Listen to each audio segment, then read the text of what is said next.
I'm not gonna lie, I put this off for a while and decided to end up not doing it, but then Hi-Rez happened and Ying boasted some pretty impressive stats. So for this video, the spotlight is on Ying, the Blossom.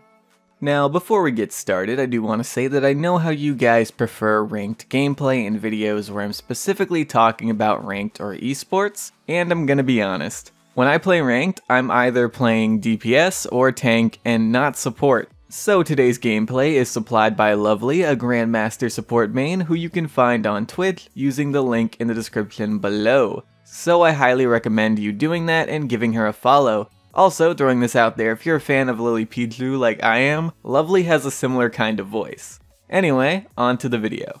Based on the last PC game of Hi-Rez, Ying had roughly a 92% pick rate, 7% ban rate, and 60% win rate. Her pick and ban rate roughly adds up to 100% and probably is 100% since we can't see the decimals. It could have been 92.5% and 7.5%.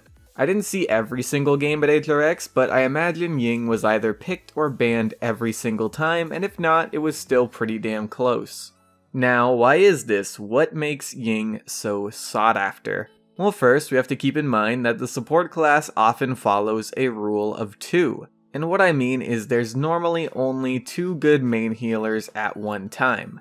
We used to have 3, but when Furia's right-click cooldown was nerfed, it killed her. From what I saw, Furia wasn't picked at Hi-Rez too much, and whenever she was, the team that had her lost. Again, that's from the games I saw, I didn't see all of them.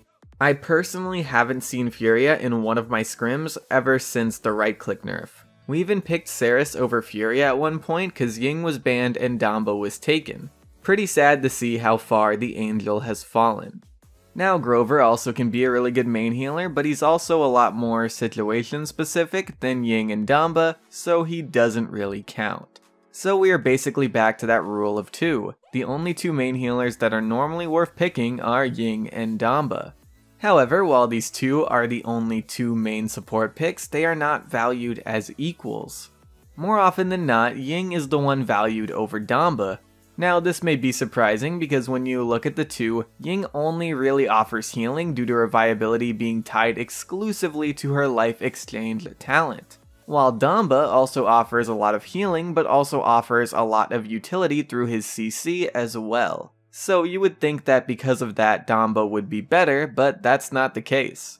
While Damba does have good CC with his reload and ultimate, there are several characters who can have CC reduction cards in their loadout to counter this from the very start of the game. This obviously greatly limits half of his kit's effectiveness because unlike Hi-Rez, there's no real way to play around CC reduction, it's just always there. His ultimate is of course a CC and its duration can be reduced down to a split second, making it utterly useless if you use it on certain targets.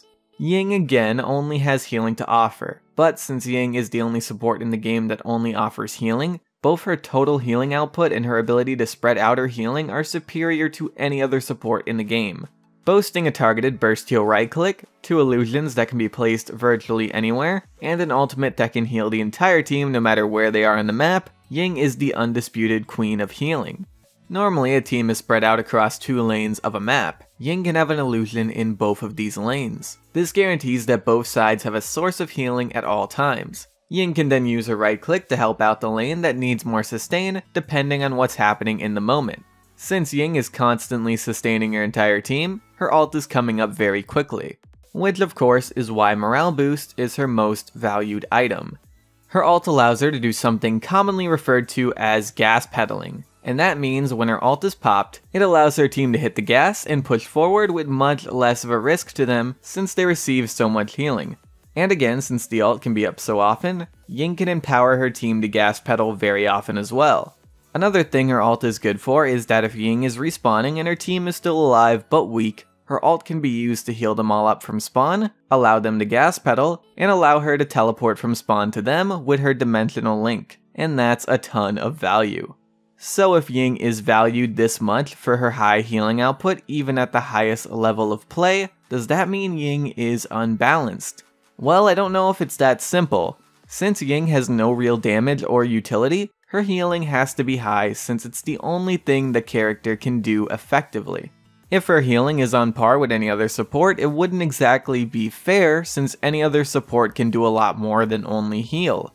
So I don't think Ying is deserving of a nerf, especially since Ying was a character who was borderline useless due to multiple nerfs for a long time. But if Evil Mojo did decide to nerf her, I think the only fair nerf would be to reduce her ultimate charge rate, since it does come up very fast.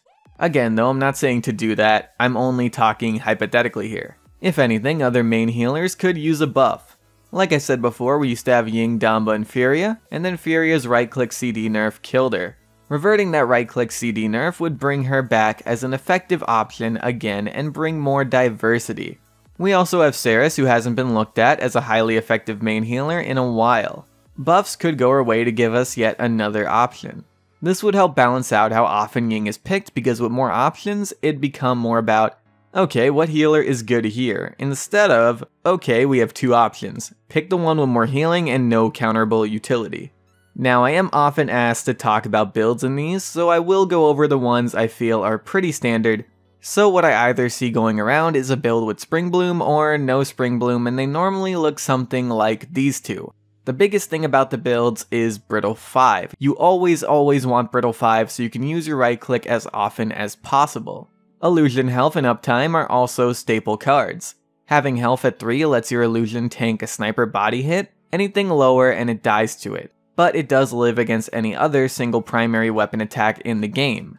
You want the uptime at either 2 or 3. Level 2 makes an illusion last 10 seconds, and the cooldown is 5 seconds, so it allows you to replace your first illusion with another right as it goes down. Level 3 makes it 11 in case you want to minimize any downtime from you not reacting and placing a new one fast enough. Good filler cards are Fracture and Rewind.